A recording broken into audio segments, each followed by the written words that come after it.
Hey, Shishis. Courtney and Hey. Christina here. Listen, I'm just going to tell them straight up, Courtney.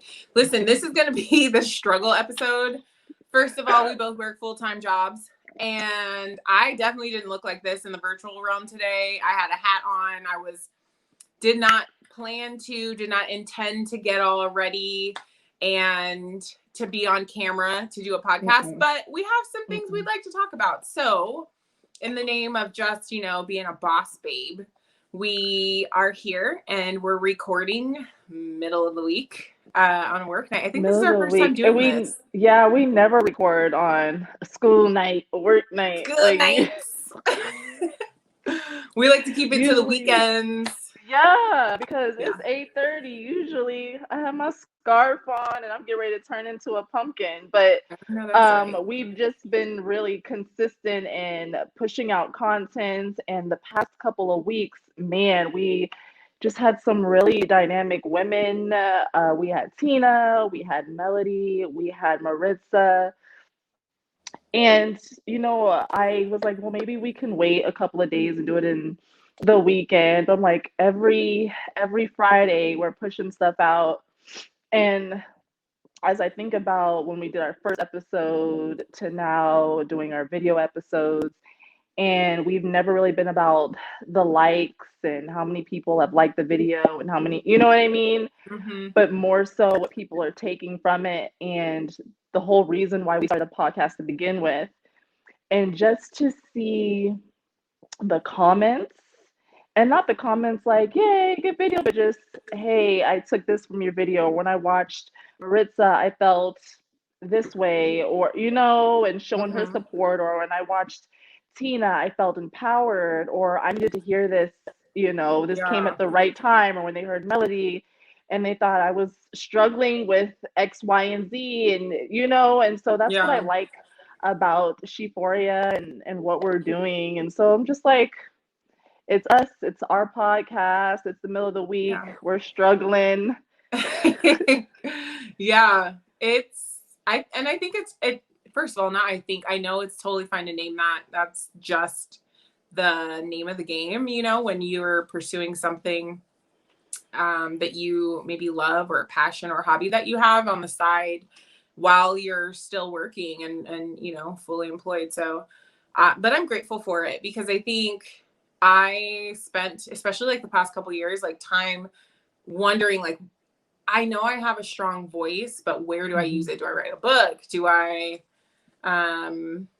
like start recording videos of myself and posting them on YouTube? Do I start a blog? And so this was like right in line. So it's a labor of love. But it's also just like something super fun, to get on and be able to talk with your best friend. So anyway. Yeah, I love it. So let's get into some things. We're trying to figure out, like, what are we going to talk about? We've been doing some things and pouring in to you guys and just giving you some things to think on, pray on, whatever it is. So we kind of want to get back to just what's going on in the world. And when we talked today, we were like, let's just talk about the inauguration. Hello, that's super big. Like, why not talk about it? Why are we even thinking about what we're going to talk about? Did you watch? I did. I got up and I made sure that I was watching, that I was on time, because I wanted to catch it. I have never really watched them before, other than when Obama. Obama. Yeah. But, I think because it was such a monumental inauguration for our country, with what we have endured the past 4 years, and the hope that something new is on the horizon for us under the umbrella of this next term, for our president and our vice president. Girl, we will get to her in a moment. But, I really just wanted to make sure that I was a part of that moment with the rest of the world watching, not having to worry about seeing Trump. I wanted to make sure that I didn't miss a moment of that. And I'm so glad that, I watched through Biden's address to the nation. So what did you think? What did you think about it? I loved that he called for unity, right? Like, I think that he could have spoken about so many other things or like used it to start pushing his agenda. But I think, and I guess in a way he did, but to me, what came across as most important on his agenda is unity. And he spoke to not only his supporters, but there was a moment where he spoke to, you know, people who were not in support of him or who did not vote for him. And he essentially just said, my ask of you during this presidency is that you just hear me out on the issues where we have discrepancies. And he said, that is democracy. He said, if we disagree, then so be it. If we don't see eye to eye, then so be it. But let's at least come and sit at the table and talk about these things in the pursuit of reuniting our nation. And he very clearly took a stand against the insurrection and all of the insurrectionists, now deemed domestic terrorists. Listen, the way they ran up them doggone steps. Girl, that's something totally like, wow, I just had the never nerve to prop his feet on that table, going through that Yeah. woman's purse. Girl, I'd have been like, let me in here. That's my purse, and we're about to go at it for sure. And get your nasty, dirty feet off of my desk. Like, no, listen, no, Nancy was somewhere hiding under a desk down the hall. I don't blame her. I'd have been like, let me get in this closet. I don't got time for this foolishness. I'm not trying to be a hero. I know I that's work right. here. Not today. I don't know. Not I just today. work here. Let me go on in this closet. Let them do what they need to do. I'm gonna live to fight another day. Don't be a hero now. Yeah. So anyway, I really appreciated him. He like very explicitly got pretty direct at one point in his message in saying that those who have tried to say that the election was a fraud or that there, was illegal activity going on, insinuating that he did not win fair and square by the votes of the American people. He talked about how, right, those who are not in support of him tried to ruin that or attack that, right? Democracy in America. And he was just saying how that will like never prevail. He'll never allow for that to happen. And so I just appreciated like the couple of points in his message where he got pretty direct and clear about the activity that's been going on in our country the past couple weeks. Yeah, I think we needed to hear unity because we've just been so divided. I mean, and we've always been divided, but never like this. And it's so bad to where even you go to work or you go to the store and you're looking like, you know what I mean? And it shouldn't even be like that. You shouldn't have to side everybody, but you just never know. Yeah. And it's interesting to be in the company around people who you didn't know supported Trump. And usually when people, start saying they support Trump or whatever it is, I don't interject because your opinion is your opinion. And I want to know why. Is it because the economy? Is it, what is the reason why? And if the reason is, I'll say legitimate because everyone's opinions are valid and it's something like I'm a business owner and him being president, was a benefit to me as a business owner. I'm like, okay, you know what I mean? I understand that. But then if the only thing that you can say is I like Trump and he's all about freedom and the revolution and not wearing masks and being controlled, and I'm just looking like, girl, okay. like, okay. Or I'll listen to their language and those people, and I'm like, major side eye, you know what I mean? It's like, when as a country were we so bold enough to just be openly prejudiced or racist? And so I think it was good to hear Biden call for that unity, that we just need to stick together and just because, man, it's crazy. Every other day we're turning on something and it's just it's outrageous. Crazy in the world. Yeah.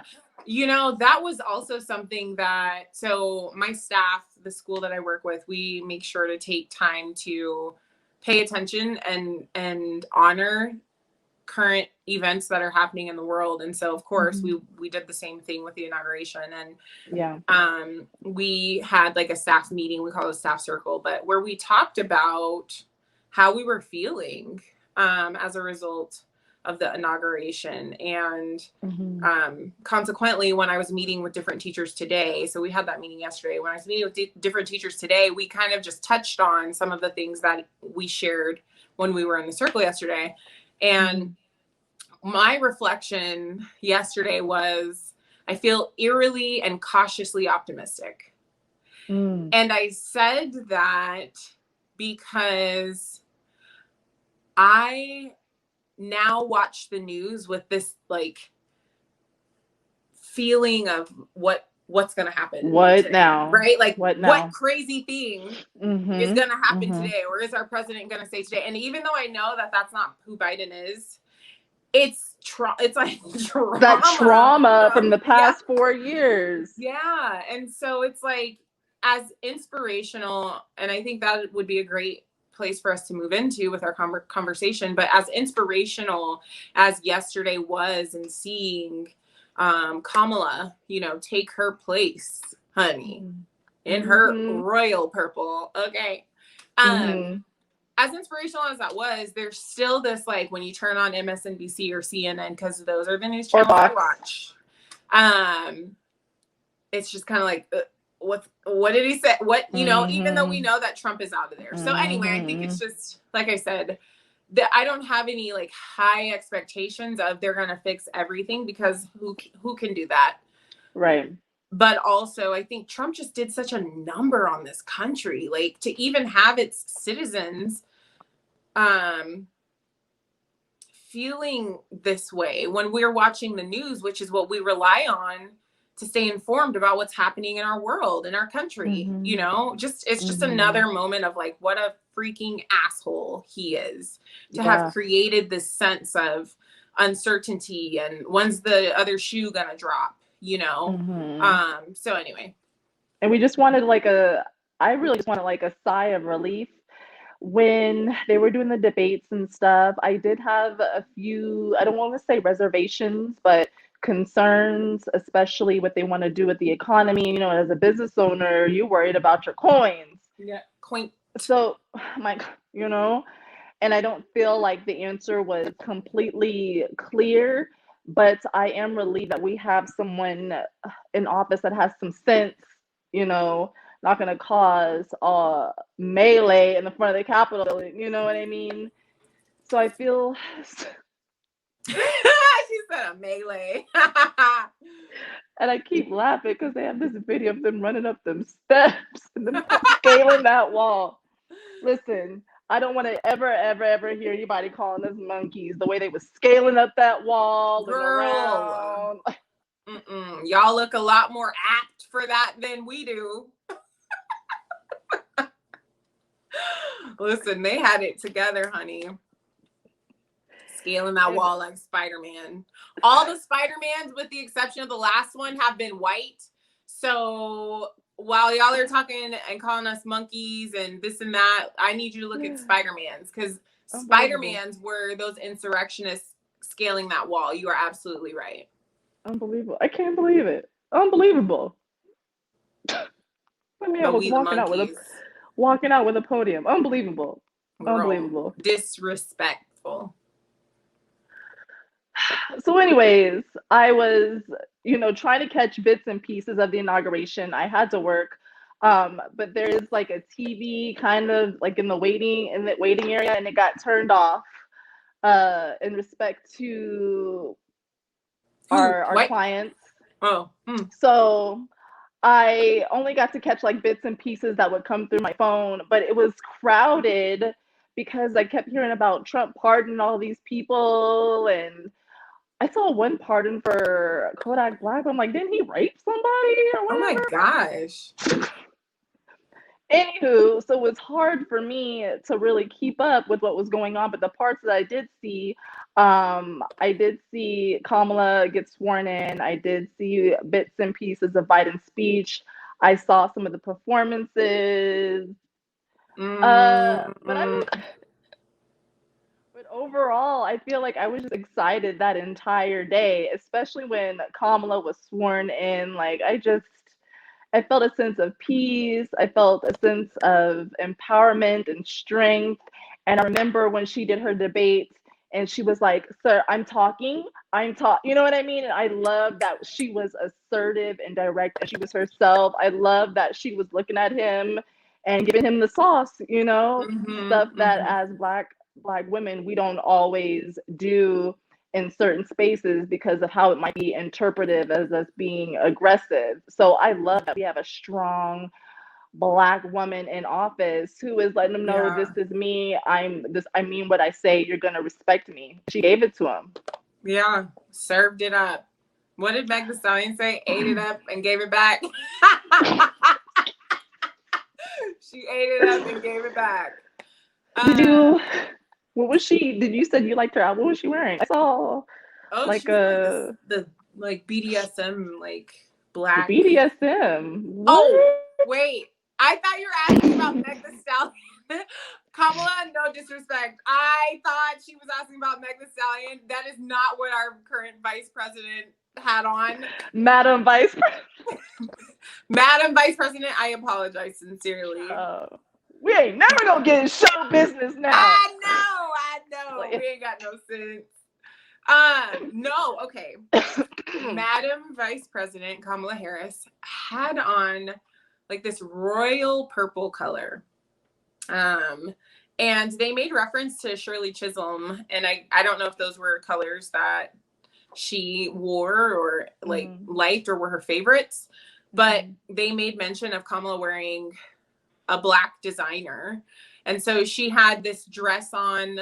It was a purple dress. It seemed to, on the TV, it seemed to come across as like royal blue, but I've seen different pictures, and then they commented on during the inauguration that she was in a purple. It was purple. So the dress underneath the coat matched.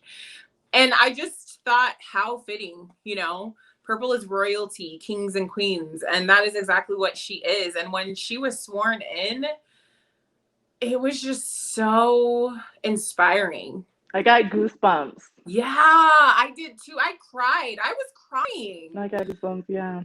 Because look at how far we've come, Yeah. I believe that, as MLK, Martin Luther King Jr. Day passed, I thought about, what he would be thinking right now. We have not yet arrived by any means, and we're not close. But we also are not still on the starting line, right?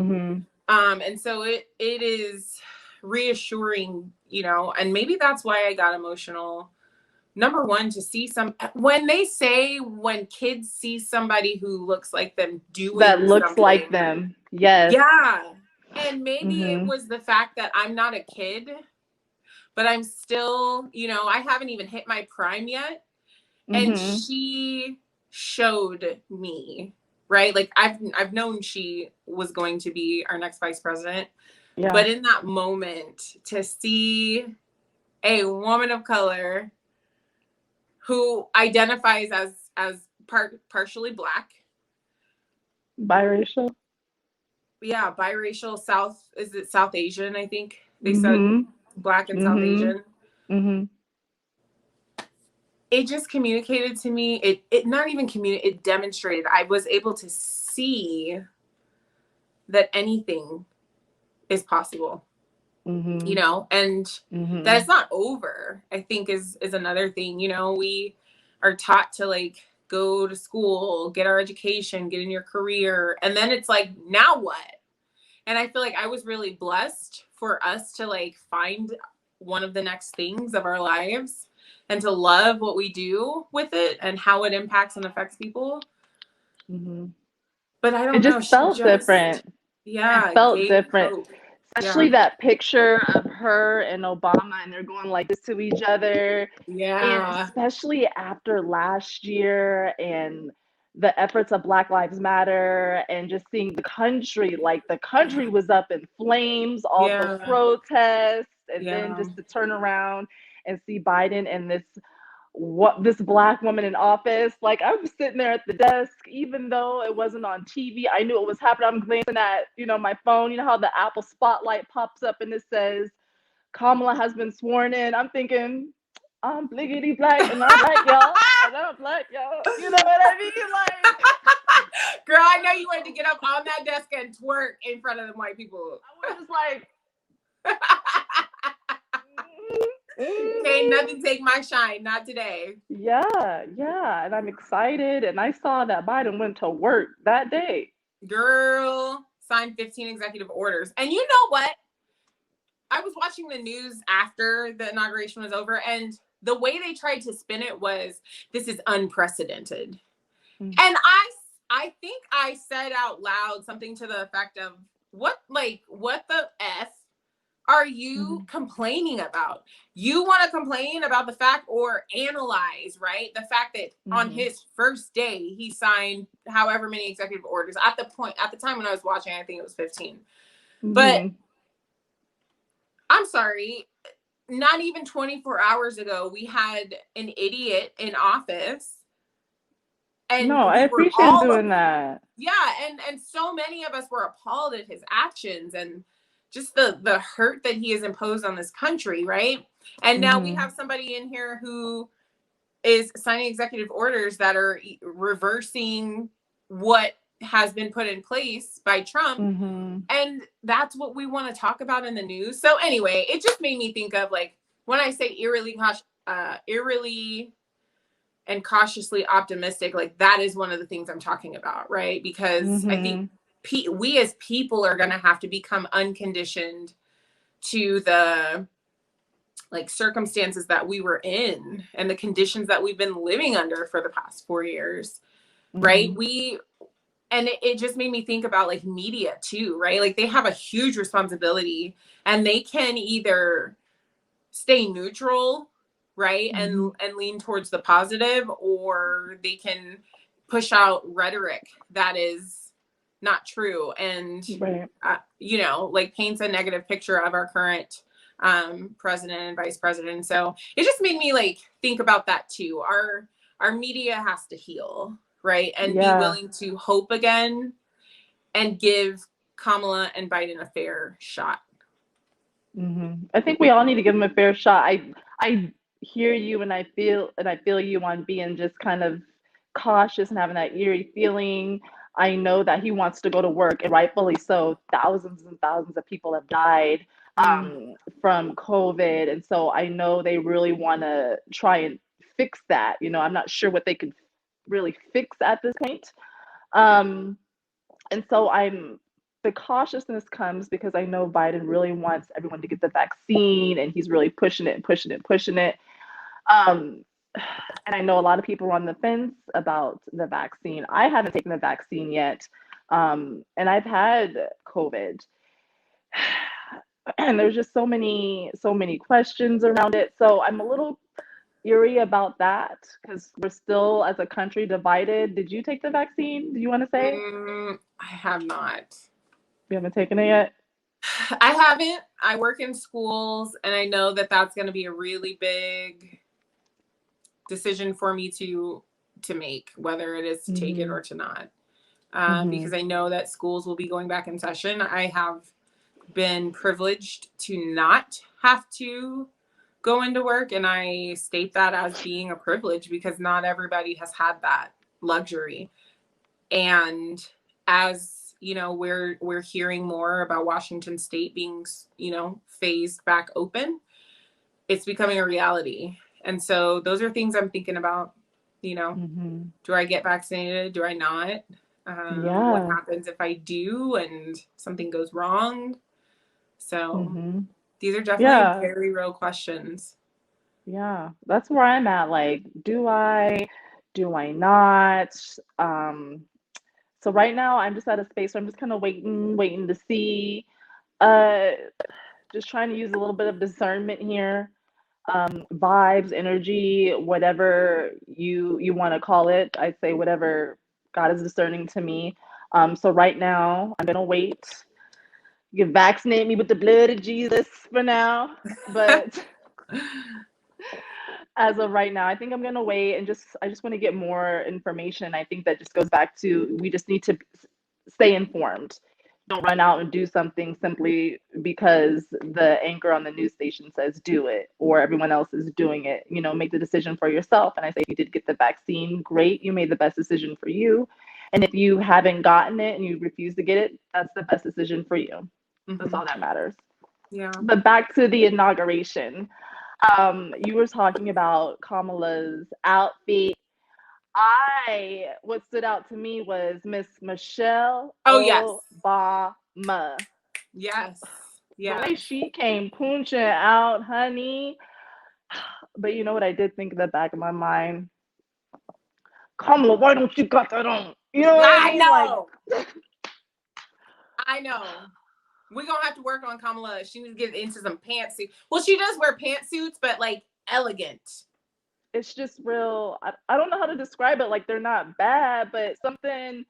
I liked how Michelle's like her coat was long. I like that huge belt. Mm-hmm. Just the little fine details. And I think with Kamala, I was expecting her to come out just bad. You know what I mean? Because she just did that cover of Vogue, and that it caught a lot of backlash because everyone was like, "This you on the cover of Vogue?" And it turns out that the final picture that Kamala and her team picked out actually didn't make the cover. Really? So yeah, when you look, if you haven't seen the cover, it's real basic, and you think the cover of Vogue, it's Vogue, you know, and she just why is this intentional? Because I'm like, no way, you know. Wow. But it turns out that wasn't even the picture, you know, that they wanted. Right. So I'm expecting her. Okay, I'm gonna let them know this is how I want to be represented. And she came out looking. You look nice. Yeah. I mean, in comparison to even J-Lo had on a white pants, white coat, white pants, white like sparkly glam shirt, right? But it was still like the woman I am here. I mean business, right? We talk about like women wearing pants. Good. Yeah. You know, like, yeah. And so I think it was a power move because so many people expect women to always be in dresses and skirts, right? But I loved Michelle Obama's. Like, girl, her hair looked real good and healthy. And you knew the face was even with the mask on. Girl, I know it. She looked amazing. So I hope maybe her and Kamala will share stylists. I really want Kamala to let go of the shoulder pads. What? She has shoulder pads? She likes shoulder pads. Child, I thought those were her shoulders. I didn't know she had shoulder pads. I don't know. We might edit this part out. Knock on that woman's shoulder. No, but seriously, I don't like the shoulder pads. They remind me of like my mom in the 90s, you know, like her work outfits. What are shoulder pads for? I don't know. I think they're like with men, they make them look more broad. I think they're meant to give structure to a woman's like blazer or suit jacket, but it just winds up making like, unless you're super small framed, it winds up making you look boxy up here. I don't like it. I've noticed that with some of her like suits and stuff like that. So maybe she'll, I don't know. Or maybe, I don't know, maybe she won't. She might like shoulder pads. That might be her thing. I like her style. I like her. I would mix with shoulder pads. I like how everyone was wearing the pearls and the chucks, you know what I mean? Like that she wears. I like how she had that little flair about her, but I don't want to see it jazzed up, you know what I mean? Because everyone's talking about Michelle Obama, yes, queen. Yeah, like, girl, come on, she slaked that outfit. Whoever dresses her. So and the thing to me was like, J-Lo Actually, I don't remember J-Lo's for sure, her coat, but it seemed like it was bad. It was so good. Yeah, it was white, but I'm just trying to say like material, right? Like Biden's wife had on a heavier turquoise coat. They all look like pea coats, is what I'm trying to say, like longer pea coats. Mm-hmm. But you can see there's a picture of Biden's wife and Kamala next to each other, and they both had the same style of coat on, but you could see that Biden's wife's coat was tailored a little bit more in her waistline. And so I could see the difference. So it went in a little bit. Kamala's, it's just a little more boxy. And so I think that also might be an intentional move also, right? She doesn't want people focusing on her body. And so it, you know, for her, she may feel more comfortable just kind of masking it by not having her cuts so tight or so tailored. But it'd be interesting to see. For sure. I mean, I think it'll change because even Michelle Obama, when she started, she wasn't dressing how she was, you know, her hair, you know, it was just a little, you know, just the regular. Now she has, you know, the barrel curls. Yeah, girl. Did you listen to Lady Gaga and Jennifer Lopez singing? I did. What did you think? I feel like Gaga did fine. The thing I think that people forget about Lady Gaga is she actually is strong. Like she has a very strong voice, singing voice. Sometimes I think you get lost in all the theatrics of her music and you forget she can actually sing. So I think she did solid. Yeah, I don't know. She looked like she was super happy to be there, super like just elated to be doing what she was doing and singing the national anthem. With J-Lo, okay, so this is so funny. Okay, so you guys, I go to Orange Theory Fitness to work out, and one of the trainers, he does some really, like, he plays really good music. And today I heard, so a J-Lo song came on while we were working out tonight. And I heard him get on the microphone and talk about, did y'all see her try to throw in that what is it? Live or Let's Get Loud? Let's Get Loud. He goes, did y'all hear her try to throw that in at the end? And he was like, girl, you were not at the Super Bowl. I know. It was just a little misplaced. So what I did love was hearing her when she spoke in Spanish. I'm laughing only because I was sitting right next to a coworker of mine, and she is Mexican. And as soon as she went to speaking her language, the girl was like, "What is this?" And I'm like, "What do you mean?" And she's like, "Her Spanish is so bad. Like, what is she even saying?" I was like, "Oh, well, dang." Okay. Well, dang. Well, I took it as confident. She was like, "This is our time. Unite." I assume that's what she was saying. But that was about the best part of her performance to me. It wasn't great. I don't know why she's saying this land is our land. So that was, I think, the song choice. Maybe they told her to sing that for all we know. Because she had, like, she was ready to let's get loud. You know what I mean? Like she was ready to sing that, you know? Yeah. She was just doing. But I think Jennifer Lopez is a great performer. I don't know about, she's not a singer, you know. She can do a little Beyonce, honey. She can do a little me around the house, but she's not a sang, you know. So I like seeing Jennifer Lopez perform dance. I was like, and then when she did start speaking Spanish, and I heard, I was like, okay, girl, you better let them know. Yeah. And then, like I told you, my coworker was like, ruined. Yeah. Had she not said anything, I'd been like, yeah, girl, but I guess it wasn't all that. I guess not. Yeah, I don't know. I thought overall, you know, I felt really grateful, a sense of gratitude, I guess, that we are not going through another 4 years under Trump. And so regardless of good wardrobe choices, poor wardrobe choices, and like all of the negative things that people could or that we could focus on, I'm just grateful that he's gone, that he's out of there. And we made it. Yeah, girl, we did. For sure. Well, I enjoyed our talk. I think that's ta-ta for now. Toodaloo. Don't forget we are on Spotify, Amazon Music, Pandora. Check us out on Instagram, Sheephoria. Send us an email. We'll answer your question. We'll offer our opinions. Sheephoriapodcast@gmail.com. Watch all of our past episodes this year, and we can't wait to see you guys next week. Love Bye, ya. Mean it. Shishi.